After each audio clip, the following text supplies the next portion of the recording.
Donc pour Investir responsable, le rendez-vous dédié à l'investissement durable, responsable ou à impact de Smart Patrimoine. Et en l'occurrence, aujourd'hui, nous allons tenter de comprendre ce que sont les crédits biodiversité. Et pour cela, nous avons le plaisir de recevoir sur le plateau de Smart Patrimoine Marianne Louradour. Bonjour Marianne Louradour. Bonjour Nicolas. Bienvenue sur le plateau de Smart Patrimoine. Vous êtes la présidente de CDC Biodiversité. Et si nous abordons ce sujet ensemble aujourd'hui, c'est que le terme crédit biodiversité est apparu, notamment dans un discours prononcé par le président de la République Emmanuel Macron lors du sommet pour un nouveau pacte financier. Il a évoqué deux choses. Il a évoqué ce terme de crédit biodiversité et il a évoqué le lancement d'une feuille de route sur le sujet. Et on voulait comprendre sur le plateau de Smart Patrimoine ce que pouvait être un crédit biodiversité. On connaît par exemple le mécanisme des crédits carbone. Est-ce que l'utilisation du terme crédit biodiversité laisse entendre que le mécanisme est similaire ou alors pas du tout? C'est la question qu'on voulait vous poser. Pourquoi, Marianne Louradour, cette notion de crédit biodiversité aujourd'hui? Alors, comme vous l'avez dit, c'est une notion émergente, en cours de définition, donc à manier avec précaution, qui appelle des questions techniques, des questions financières et même des questions d'ordre moral. Donc, on va beaucoup parler au futur et au conditionnel de ces crédits biodiversité. Alors, le pourquoi, il est simple. Le pourquoi, on connaît une crise de la biodiversité que les scientifiques démontrent depuis 2019, sans appel, à un rythme 100 000 fois supérieur aux précédentes crises de la biodiversité, d'extinction des espèces qu'on a connues. Bien sûr. Donc ça, c'est la première raison. Et la deuxième raison, le Forum économique mondial l'a dit en 2020, 55% du PIB mondial dépend des services écosystémiques. D'accord. Donc, effectivement, il y a un vrai sujet. Et la COP15, qui s'est réunie décembre 2022, 191 pays ont signé un nouveau traité avec une nouvelle trajectoire qui arrête cette perte de la biodiversité à partir de 2030 et qui la restaure à partir. D'accord. Sauf que les financements pour cette trajectoire très ambitieuse, puisque c'est à 6 ans qu'il faut arrêter une perte qui aujourd'hui s'effondre très rapidement, les financements n'existent pas. On a des évaluations, la COP15 d'ailleurs qui évalue un besoin à 200 milliards par an, d'ici 2030, alors que les financements privés sont de l'ordre de 6 à 14 milliards, dont la moitié due à la compensation réglementaire. Donc le compte n'y est pas. Et la COP15, dans son objectif 19, appelle ces financements supplémentaires de 200 milliards et appelle d'ailleurs cette notion de crédit biodiversité.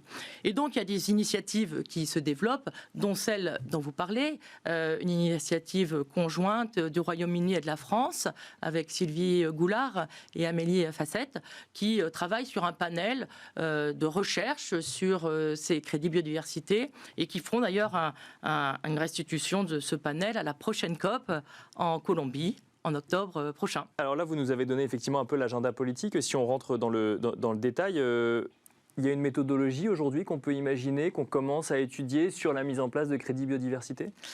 Alors, un crédit biodiversité, c'est en fait une unité standardisée qui quantifie et qui atteste d'une action positive de biodiversité. D'accord. Donc, à l'origine d'un crédit biodiversité, il y a un projet de restauration, comme CDC Biodiversité a l'habitude d'en faire. On sécurise un foncier, on met en place des actions favorables aux écosystèmes, on met en place, et ça c'est très important, des indicateurs de mesure, et c'est là qu'intervient la méthodologie, et puis un plan de gestion qui dans le temps va permettre de mesurer cette additionnalité du projet et du crédit biodiversité. Donc à l'origine c'est ça. Et puis, derrière, effectivement, il y a cette méthodologie de quantification. Et puis, il y a un certificateur. Et ça, c'est très important parce que la certification, c'est ce qui va donner l'intégrité et la confiance dans le produit. Est-ce que vous avez aujourd'hui des exemples d'initiatives un petit peu sur le sujet crédit biodiversité ou c'est trop tôt pour avoir des exemples concrets?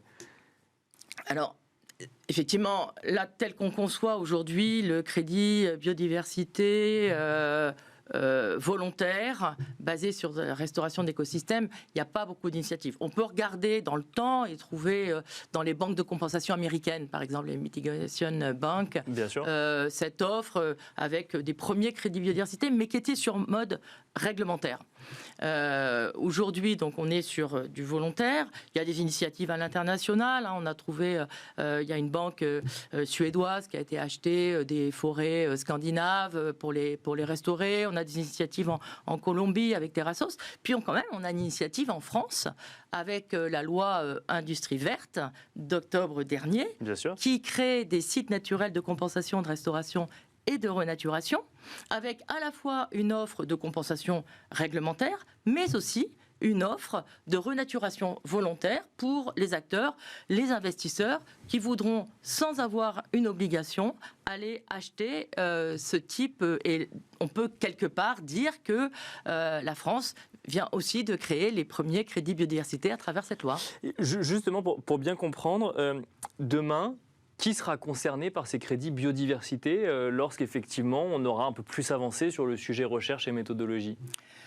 C'est tout un écosystème qui va se mettre en place avec des porteurs de projets, avec des standard setters, des normalisateurs, des certificateurs qui pourront être les mêmes ou pas que les premiers.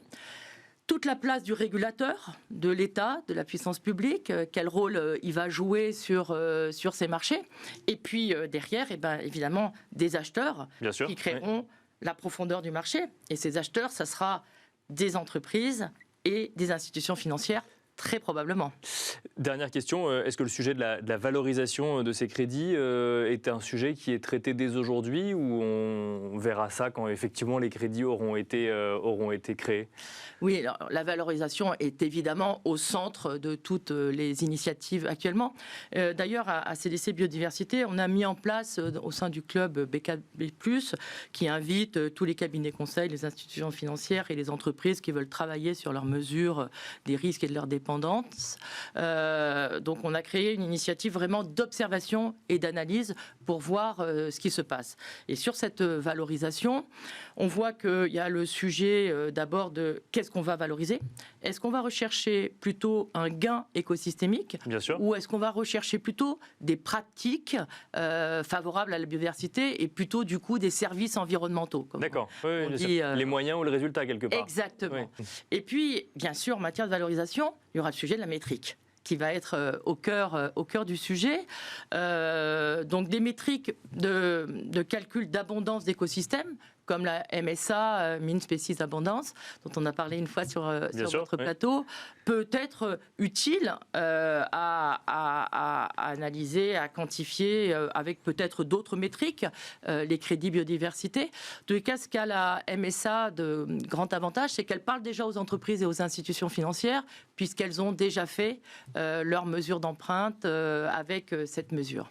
Bon, on rappelle qu'on est au début de l'histoire des crédits biodiversité et qu'on fait là un peu de prospective sur ce à quoi ça pourrait ressembler demain. Merci beaucoup en tout cas Marianne Loradour d'être venue faire un petit peu de pédagogie sur le plateau de Smart Patrimoine. Je rappelle que vous êtes présidente de CDC Biodiversité et quant à nous on se retrouve tout de suite dans Enjeu Patrimoine.